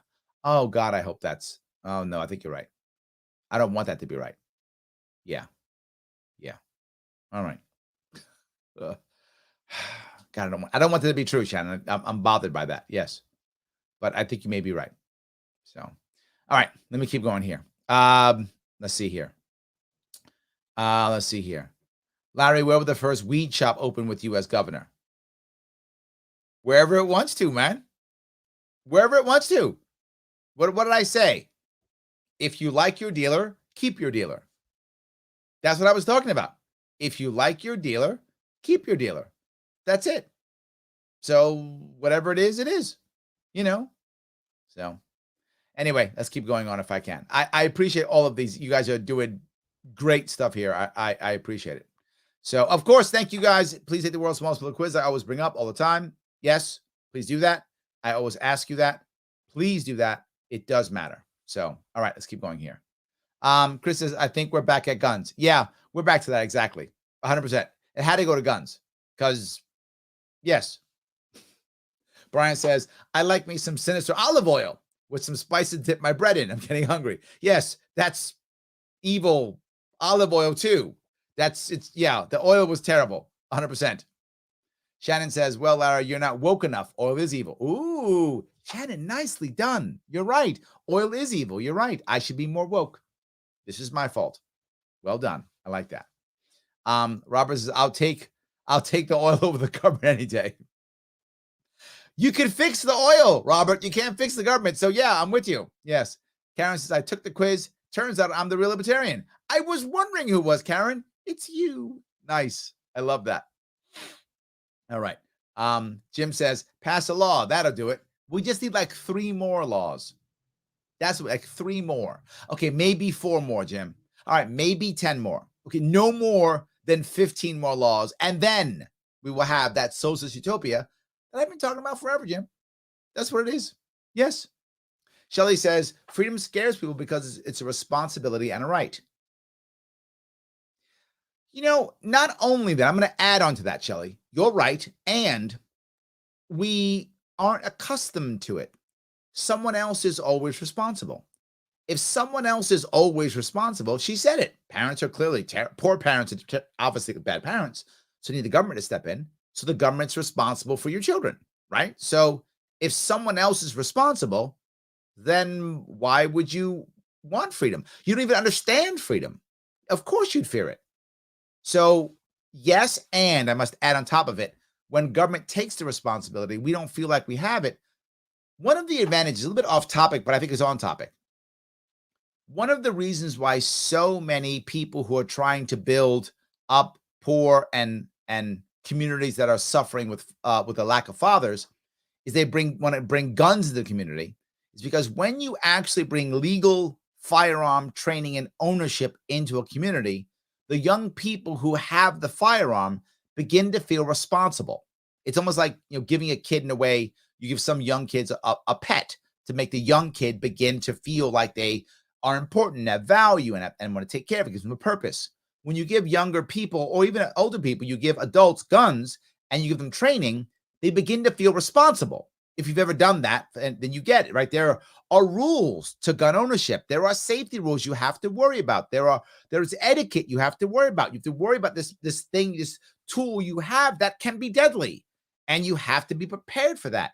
You start thinking about it and thinking about your own life and your own safety and your own responsibility. It does instill in people responsibility, and that's why gun ownership is a positive and is a positive thing in general, because you want people to think about what you're talking about, Shelley, being responsible for their safety and the safety of others, because some people aren't going to want to buy firearms. And remember, firearms are not a right. I'm sorry, not a right. Of course they are. It's not a requirement. It's a right. So if you want firearms, you should be able to have them, of course. But if you don't, if you feel afraid or scared or you don't like it, no worries. You don't have to purchase one or own one. You should allow others who want it to have it. It's a right. It is not a requirement. But you're correct. So Sam says, sometimes I want to violate the NAP and steal everything made from oil/plastics away from these crazy people. Oil equals energy and life-saving equipment. That's why we're still living that's why we aren't still living the Oregon Trail. Yes, it's not all bad. Agreed. It's not all bad. Yes. Real Name Hidden says she reads off script like Slow Show does. Yeah. John Chow says resources equals government loot. Yeah, sadly, government loot means our loot. But yes. Jamie says spend. Yes, and yes. 100%. Yes. Exactly right. She just keeps going. I love it. So, all right. So I keep going here. Indoctrination is the answer. Yeah, I like that. Logic says, oh my God, violence disruptors. Nice. Love that one. Yeah, violence disruptors. They'll just come in and they're disruptive bombs. Oh, we're going to shoot each other because we have a drug deal gone wrong. Stop. I am a violence disruptor. Don't shoot. Bang, bang, bang. Me. That's how that works. That's not going to work. Yes. All righty. John says, New York City has one of the best black markets in the country. You're not wrong, John. You're not wrong. Absolutely. You're not wrong. All right. Okay. Byron says, do you feel like those people who wear masks in the background are in a subordinate role? Yeah, they're getting the cash. They're getting the cash. That $36.2 million is going to all of them. See, some of you may or may not know this. I don't know if some of you get this immediately, some of you don't. Right away, those people, they have nonprofits. So she's giving the money to the nonprofits. Now they're having all sorts of strings attached, right? Tons of them. It doesn't matter. It's paying for salaries. So now all these people now have salaries for a couple of years, and they can give their friends jobs too. That's how they make the jobs.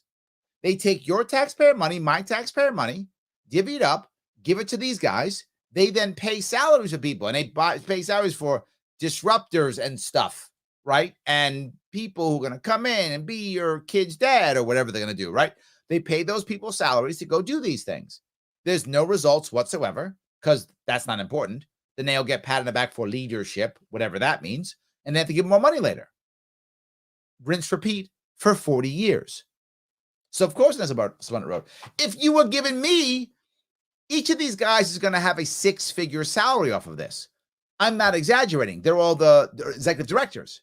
So they're all going to have a six-figure salary and be able to go out there and talk trash to the community, act like they're important, get their names in the paper and stuff. All of them will get that. They get to get up here and talk before and after. I didn't show them because you don't care. But they're going to talk before and after.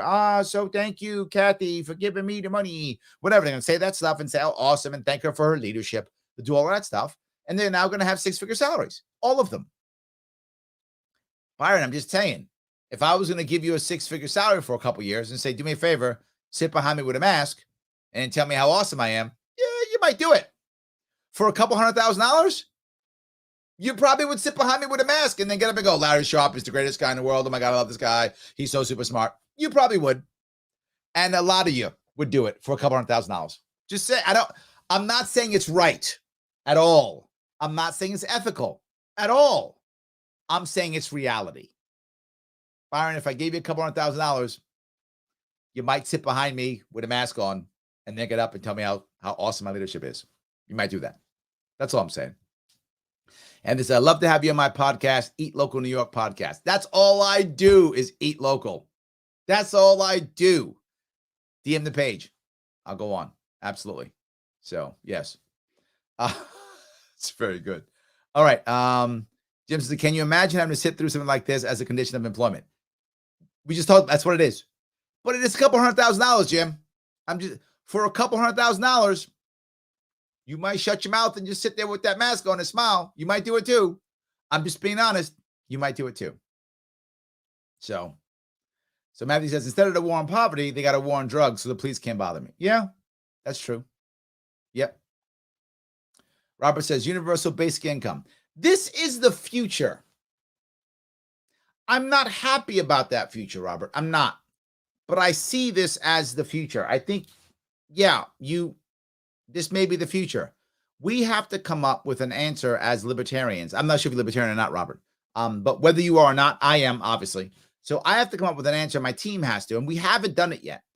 We have to come up with an answer that is a negative income tax ladder income that allows people to work off of it, does not include any extra taxes or fees, and is somehow funded with an actual separate fund. I don't have that answer yet. I think I've told some of you who've asked me about it. I have to come up with that answer. It will be work. I'm not sure how to make it happen yet, but I feel like I have to, because no one else is going to come up with it if I don't. And I know it sounds, like I'm talking trash, but it's just true. You haven't seen anybody else come up with an answer except UBI. And straight UBI is a problem. Straight UBI is not a good idea. But a negative income tax with a step that gets people off and that is funded without taxpayers, that is acceptable. That's the word I'll use. Okay, that is acceptable as a UBI substitute. And I have to find one. And Rob, I don't have one yet. But I think that has to be the future. If someone like me doesn't come up with one of my team, it's not just me when I say this, it'll be my team doing it. So I should be clear about that. I'm the front guy, but my team will come up with the details. If we come up with the details of that and get it out there, hopefully people will begin to work with it. So that is my goal, because I think you're right. This is where we're going. We're almost there now with all the money we're giving out. So let's do it right versus doing it poorly. That's what I would say. So let's see here.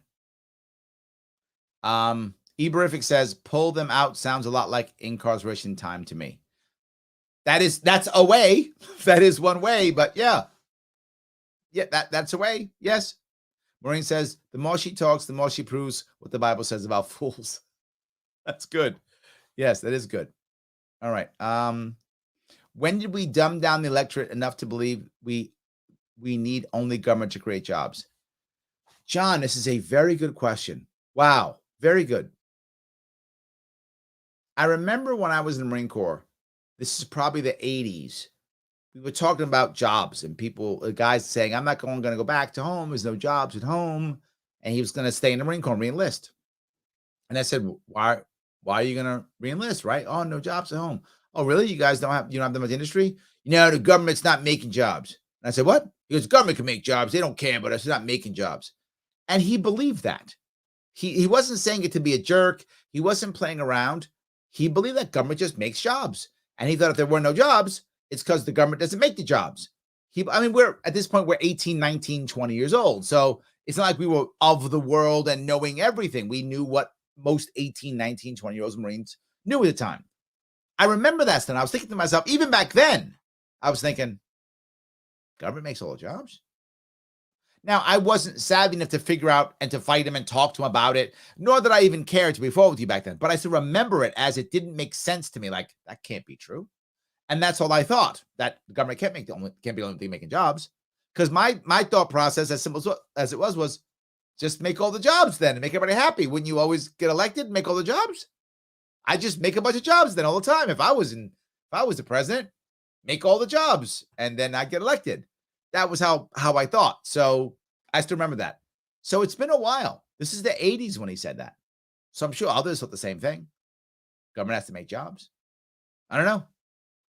50s, 60s? I don't know. When did it happen? 70s? Probably 70s. It's a guess. So yes. All right, hold on here. Sam says, all we have to do to fix New York is crank up taxes to 125% of income. That'll fix everything. Well, it actually would, because we'd all leave. So it would, in reality, Sam, we'd all just leave. There'd be no one in New York. It'd be empty and problem solved. New York, problem solved. Nobody would be here, except her, maybe. She'd sit back, maybe. That's it. Yes. So, all right, that's good. Shelly says, workforce training. I remember from the early 70s. Me too. See, Shelly, you and I remember it too. It didn't work then. Jim says, but Larry, how will the grifters take care of their families? Valid point. Valid point. Grifters going to grift. They got to take care of families. You're absolutely right. Yes. 100%. That's great. All right. Jamie says, but 36.2 million, that'll make it better. No, that'll fix it, Jamie. Done. Problem done and done. All of it takes. All gone. That's all it took. No worries. Good. All right. All right. Let's see if I can do this here. Let me grab again. Jim says, I think she touches Biden's leg hair. Well, look, as long as it's consensual, I'm okay with it. If Biden wants it, she wants it, and Biden's wife's okay with it, and her husband's okay with it, what do I care? That floats your boat. You like touching people's leg hair? Do your thing. That's all I'm saying. Do your thing. Yes. All right. Let's see if I can go here. Grab a couple more. You guys are throwing a lot of stuff out here. Yes. Shannon says, oh my God, Larry, too much common sense growth thinking. Stop it. I love that. Mrs. says, she sounds like a used car salesman. She does, doesn't she? She's trying to sell this stuff. Yeah, absolutely. Yes. Mike says, telling people they can have jobs as she forces people out of their jobs. What an idiot. Thank you, Mike. That's my point. Yes. You can have a job. Oh, not this one, because I'm gonna fire you from it. Oh, and not this one either. Oh, and not if you don't get the back. So no, you could kind of have a job, but don't. Oh, not that. No, sorry. Michelle says, Larry, did you do the entire 62 full Sharpe? I have not yet. I have 4 stops left. I finished with stop 58 yesterday, and now I'm heading off December 4th and 5th for my final 4, 59, 60, 61, and 62. I will end in Ulster County December 5th. So almost, Michelle, on my way. Still going. Still going. Barbara says, education equals debt. Absolutely correct. Yes. Robert says, if just the rich people paid their fair share, the government would have enough money to fix everything. It's those rich people, Robert. You're right. Those people. That's the problem. Yep. Absolutely. Oh, but Jamie says debt equals government win. So that's almost like, see, education equals debt, but debt equals government win. So education equals government win. See, I know my logic. I remember. Absolutely. Yes, I remember this. So, all right, here. Sam says, lesson 1 I learned in community college. Harvard and community college teach the same topics. The difference is who sits next to you and the connections and references you make. Cronyism is alive and well. Sam, I wish you were wrong, but you were 100% correct. You star. Absolutely. The value of an Ivy League education isn't the education. That's not the value. The value is in who you're sitting next to and who they know and who their mom is, who their dad is, who their uncle is, who their aunt is, who their cousin is. That's the value. Who they know, how they think, what opportunities you can get. Absolutely, yes. That's the biggest thing. And yeah, I saw that firsthand when I was teaching in the Ivy Leagues. 100% yes. Yes. Lyndon says, you don't need job training programs. You need to go out and bust your ass on a job. Yes. The amount of people as I cross the state I meet who say that. I remember one guy said, and other guys agreed when he said it. He said, Larry, I'll hire anybody with a work ethic. Anybody with a work ethic. If you got a work ethic, I'll train you. I need you to want to show up. One guy said, there's true stories. This is last year, maybe year before. One guy says, okay, look, Larry, I just want you to show up. He goes, here's my entire hiring process. I say the interview's at 8. I open the door at 7:55. If you're there, you're hired. Done. That's the interviewing process. Did you show up? And I told that story at another event. And when I told that story, some other guy said, oh my God, Larry, he's so right. He said, this last week, I had 12 appointments. 6 were no-shows, 4 were late. So out of 12 appointments, 2 came on time. I'm with you, Lyndon. Get a work ethic. We need training programs. We need work ethic programs. How about that? How about no work ethics? Just go work. So yes, absolutely. All right. Let's see here. Investment, Derek says, what a joke. Yeah, absolutely. Yeah, absolutely. Renee says, it's so hard to listen to her, Larry. You're on a roll. I appreciate that. Derek says, ghost guns. I know, yes. Ghost guns, specters. She sees those everywhere. She needs to call Ghostbusters. She's in trouble. Maybe the haunted house guys, the ghost finder people, they got to come out and figure out what a ghost is. I think that's it. Yes. Absolutely. Dustin says, ban on ghost guns. What a platitude. 100%. Yes. Yep. That's great. Myron says, I'm pretty sure if you ban something that's already illegal, it legalizes it. Oh, is that right? It's like a reverse. So if I ban the illegal thing, now it's required. So now we all have to buy ghost guns now. Okay. That's it. I love it. That's it. I love it. We'll just ban everything. And then I'll just, we'll own everything. I love it. All right. Jamie says, someone quick, please tell the local criminals that they'll be in trouble for using those super illegal ghost guns because, they follow the law. I'm going to go outside now and tell them, dude, you can't shoot me with that. Why? Is that a ghost gun? Yeah, I bought it illegally. Those are banned. Oh, they banned the illegal ghost gun that I just bought? Yeah. The one you bought illegally? That's the one they banned. All right. I guess I can't shoot you now. That's what happens. Yes. It's very good. Maureen says, does she really think that street smart kids can be patronized and talked down to, and that any of them will listen to her? She needs to hear and watch Officer Krupke from West Side Story. Yeah, the point is a good point, right? She just think that kids just don't know. That's it. That kids just think that, my only answer is I want to go to a gang and shoot people. Of course not. Of course not. It's terrible that she thinks that. It's so simple. It's embarrassing. It's so simple. And then she brings up Kyle Rittenhouse. So, if Rittenhouse will go to jail, all gun violence goes away. Right? Immediately. As soon as he goes to jail, all the gun violence ends. Because it's all because of Kyle. Clearly. So, yeah, I guess so. Yes. All right. Alvin says we need to live and let live ASAP. I'm with you. Yes, and yes. Jim says smartness. That's how we'll do it. Do you remember what Cuomo used to do? It reminds me of Cuomo. Cuomo used to say all the time, you just got to be smart. He would say that. Meanwhile, he's been failing for 10 years.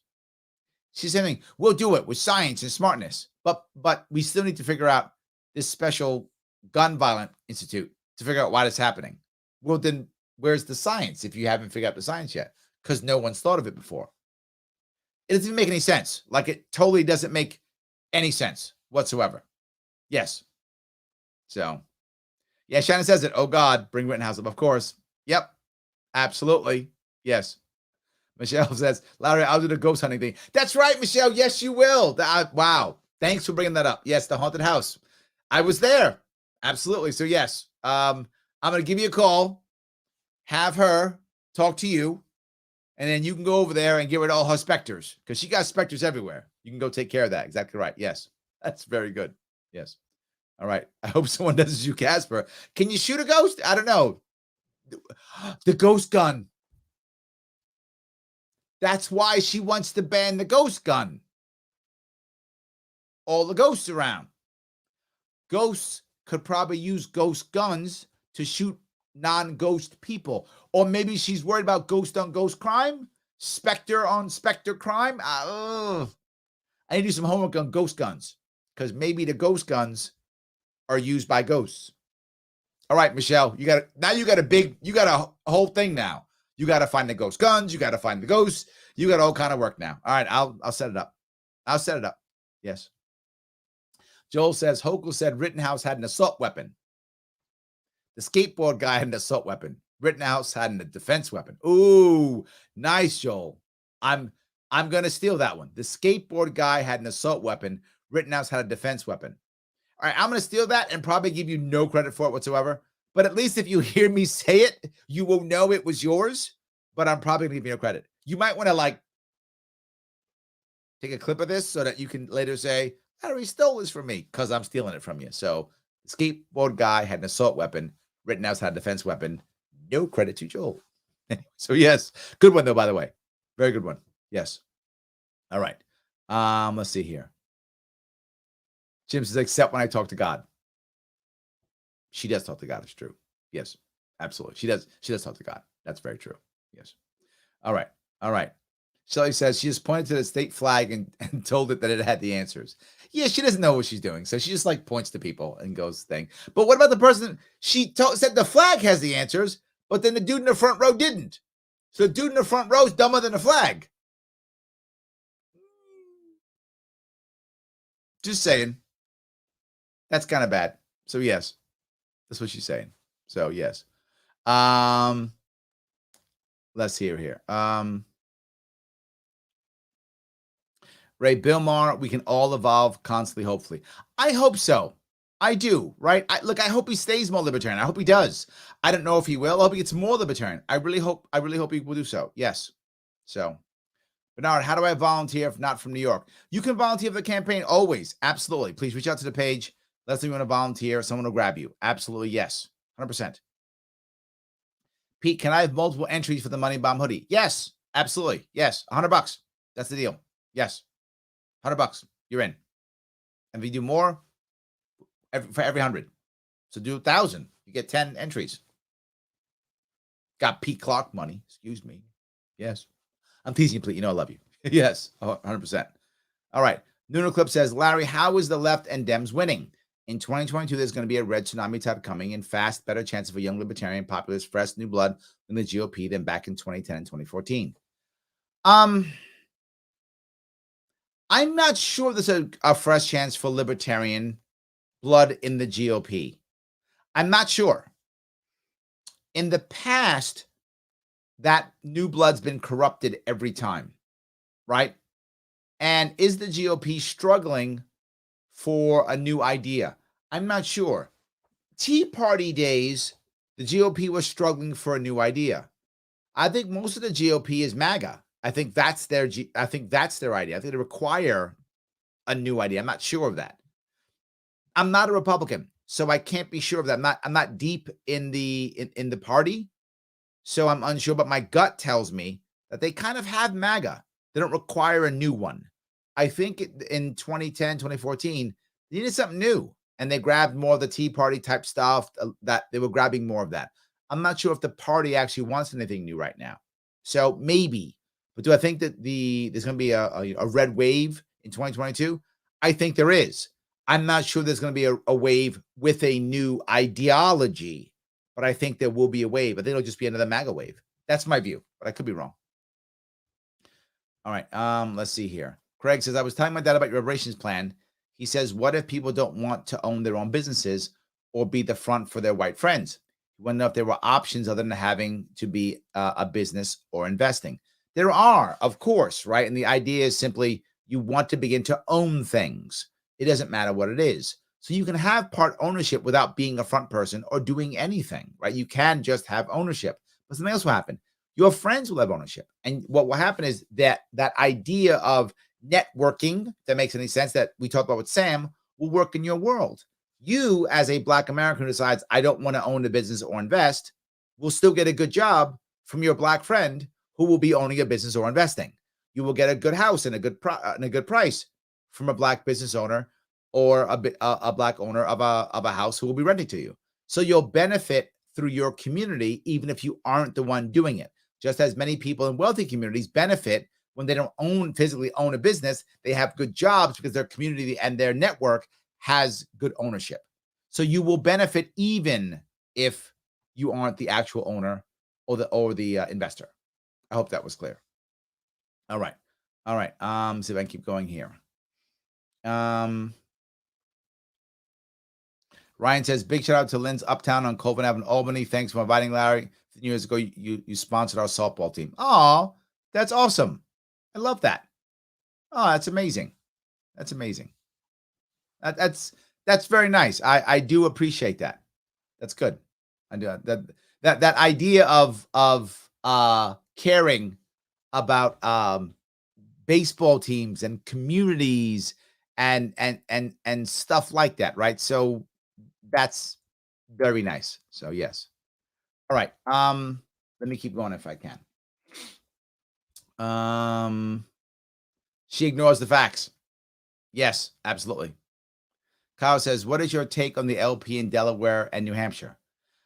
I'm going to be very forward. Some of you will be upset when I say this, but I'm going to say it anyway. I don't care. I don't care. And people will get upset and go, Larry, you got to take a stance on these things. No, I don't. I don't care at all. It's not going to affect me and my race and the people around us and any of those things. It's just not. That's a Delaware issue and New Hampshire issue. It's not a Larry Sharpe issue. I'm not concerned. Whatever happens, happens. Move on. Let's get some good candidates. Let's try to win some elections. Whatever. I know some of you are like, what? You think it's that? I don't care. But the LP and the national, I don't care. I don't care. I want the national LP to do one thing for me and one thing only. Get ballot access for our presidential candidate in 2024. If it does that, I'm pretty happy. If it helps every other state that's in trouble, New York sometimes too, helps them get ballot access, I'm good. Everything else, I just don't care. Sorry, guys. Just don't care. So Chino says, have you met your goal of 20K yet? I have not. We are almost halfway through. Please help out if you can. I would like it to happen because I don't want to give up that. I don't want to give up that other 20K. For those of you who don't know why this match thing works, when you get new donors, sometimes large donors who can write checks for $10, $20, or $30,000, they don't trust you yet, and they don't want to be the biggest donor. So they test you by saying, all right, Larry, if you're really as cool as you say you are, then show me you can raise some money. You raise 20K, I'll give you 20K. If you're full of it and you really can't raise that kind of money, why am I going to be the jerk who gives you money and you can store it away? So new donors, and I'm working on a lot of new donors, they expect me to be able to raise money to show that I'm a viable candidate. So as I foster new, larger donors, I'll be doing a lot of these things. Remember, in my race, I can take $44,000 as a max, and I want to have some donors who will give $20,000, $30,000, $40,000. But they don't want to just gamble on me with. If you were Chino, if you were writing a check for $20,000, you want to make sure I'm the real deal and I can get stuff going. I'm not some has-been. So I got to show that I'm not a has-been, that I can get people to give me money, that I can get people to get behind me. So he gives it. So no, not yet. We're working on it. So yes. So Derek says, my mom is making that sausage stuffing. Oh, yes. Absolutely. I do love that. Chris says, what is the airspeed velocity of an unladen swallow? Is this a Monty Python thing? Yes, it is. This is I've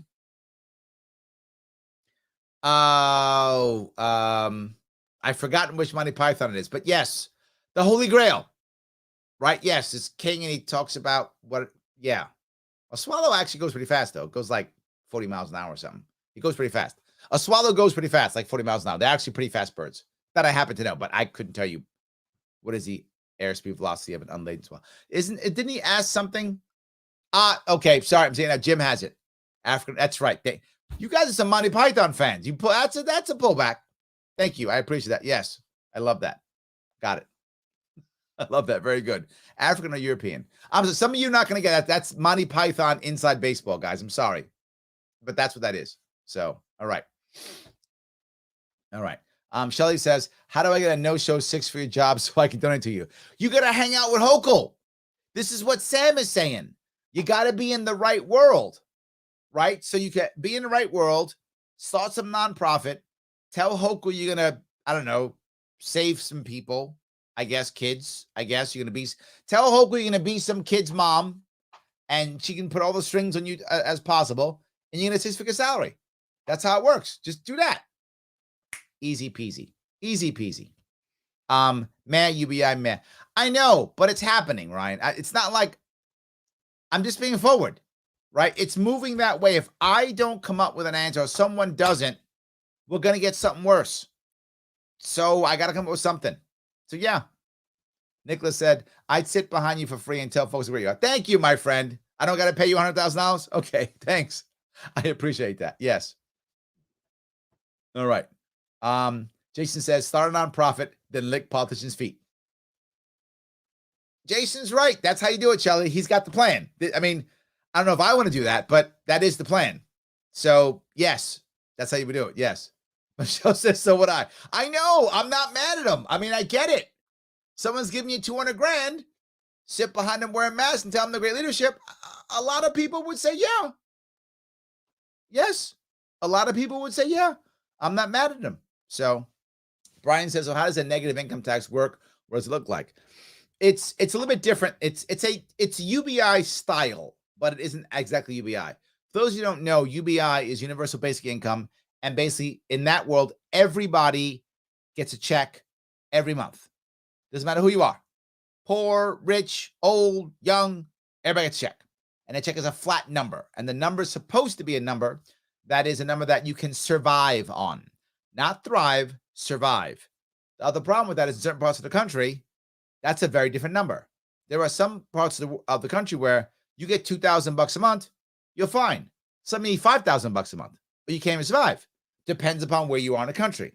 So either you do it by, I don't know, area code or something. I don't know. Or you just do flat fee. Everybody gets it. And you just move where you want to move and live where you want to live. But that could be another one. But it's a flat fee. Everybody gets no matter what. In the theory of it, all other forms of public assistance go away.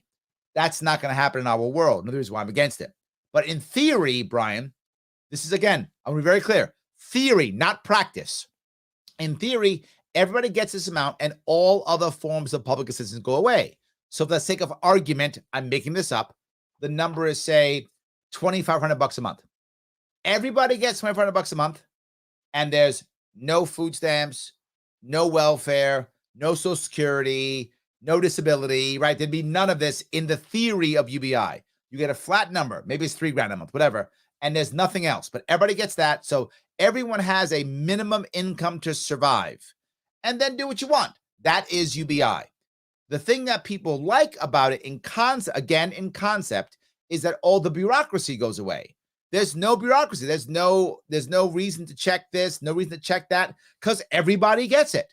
Everybody's eligible. There's no reason, and the number's the same for everybody. So all the bureaucracy goes away. Just everybody gets a check, and that's it. And supposedly you save a lot of money because there's no bureaucracy. So it probably would be, to be forward with you, it probably would be cheaper if it were to go that route, but it's not. So if we did it, we'd just throw it on top of stuff. And that was originally Yang's idea. Throw it on top of stuff. So now I'm getting everything plus this. So I keep all of bureaucracy, all of the bad things, and I get this. So in theory, again, I'm talking theory, Brian, UBI comes out, there's no need for minimum wage. There's no need for anything else. Everyone survives on a basic income. If you want more money, you make more money. That's the concept of UBI. Now, negative income tax. Negative income tax is a little bit different. Negative income tax says there is a number that you're supposed to make that is a minimum.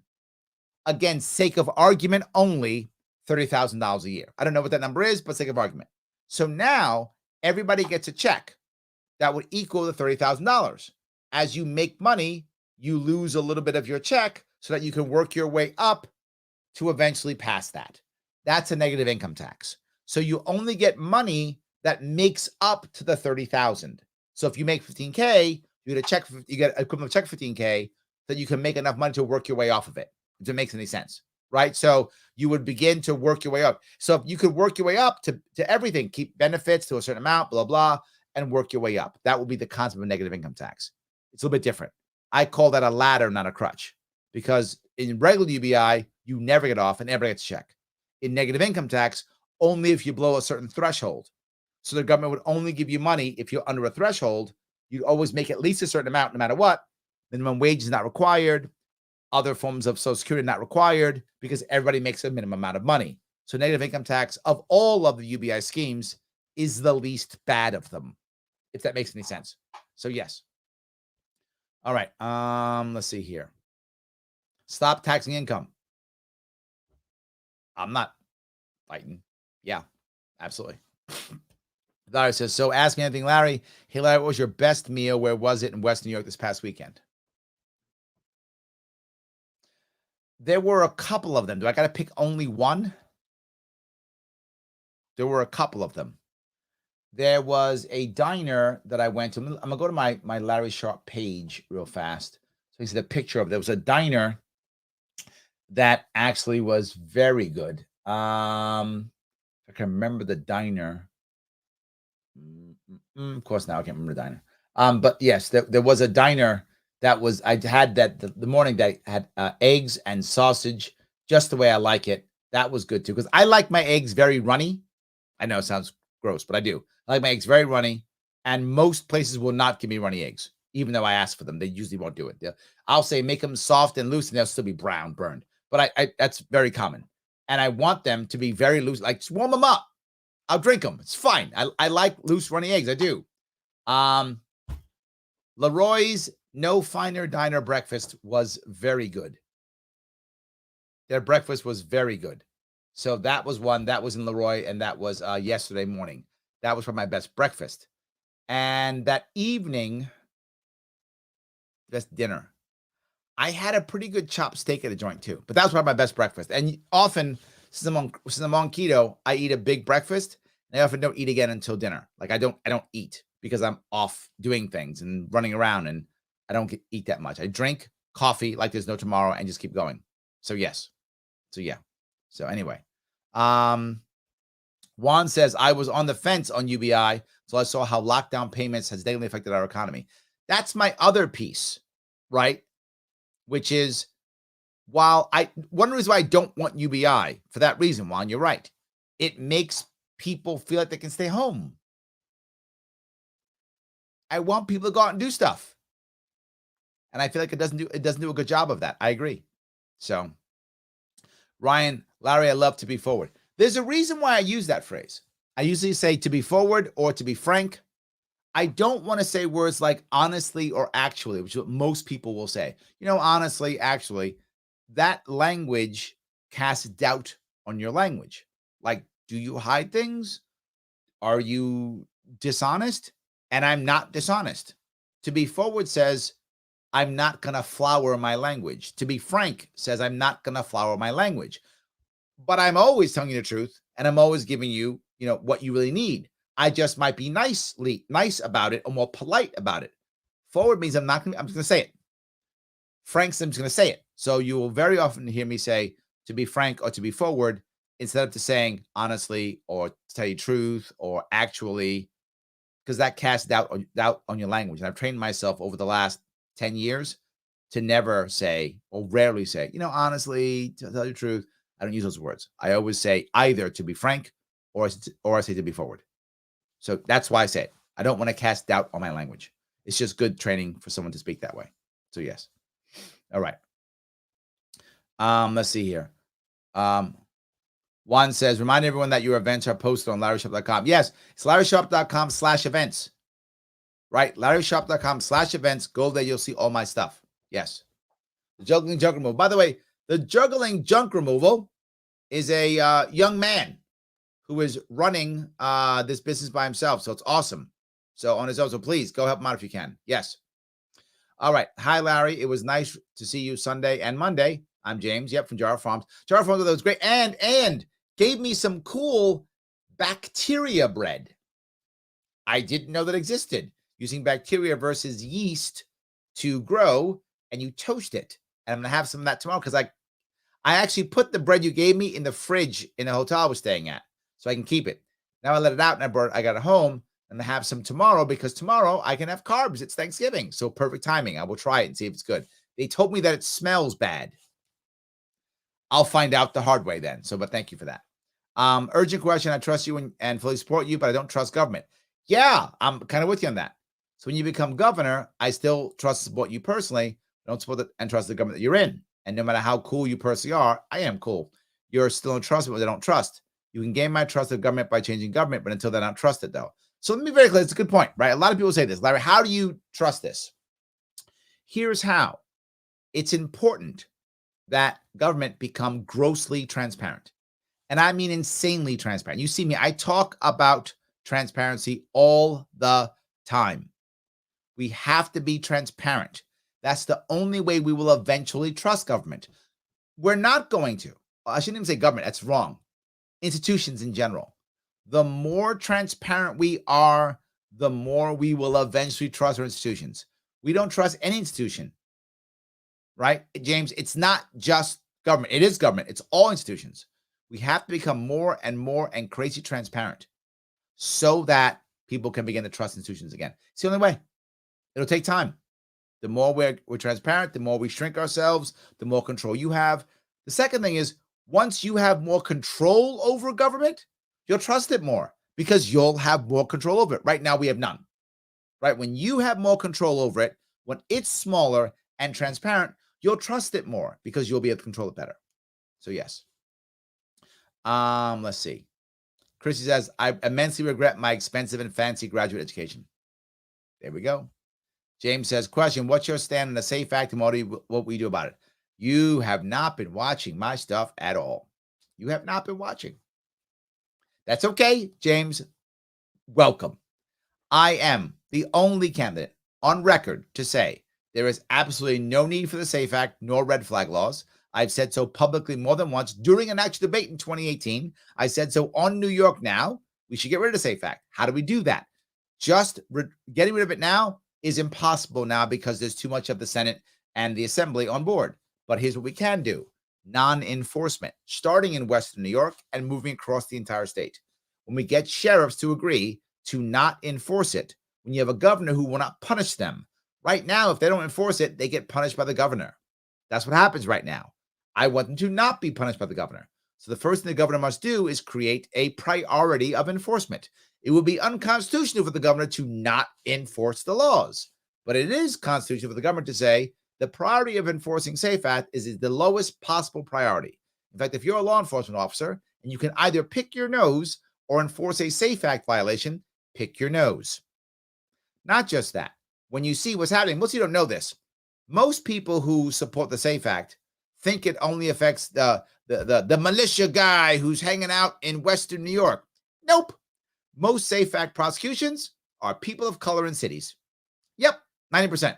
People of color in cities are most SAFE Act because they throw the charges on top of them so they'll plea bargain down to something else. So you know what? You don't get the murder charge, but take the gun charge, don't take the gun charge, the murder, whatever. That's what it is. They use SAFE Act violations to throw it on top of people in the cities. So let's stop enforcing them and tell the DAs to stop. And when they don't stop, the governor should be pardoning SAFE Act violations that are not anything to do with the SAFE Act. Start pardoning those violations off the bat. When you start pardoning those violations, DAs say, why would I bother charging? DAs stop charging. Sheriffs start enforcing.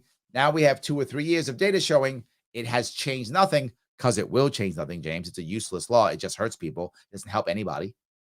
SAFE Act goes away. That's how we get to repeal it. By 2 years of non-enforcement / pardoning and then showing that data and then repealing it. That's how we do it. No one else has a plan to end the SAFE Act. I am the only one. The Republican doesn't either. So just so you're clear on that. If you care about the Second Amendment, the only party for you, Libertarian Party. There is no one else who would do it. So yes. Anyway, all right, I'll keep doing that. Peter says, Larry, you need a nice big tour bus with a podium and speaker system for your campaign. Working on it. Might be an RV, but maybe a tour bus. Yes, I like that. Yes. That's very good. All right. Let's see if I can do this here. Let's see here. See if I can grab a couple more of these. The problem with Kyle's situation is he's a better shot than most cops in the street. He hit his targets from prone position, and there was no incidental casualties.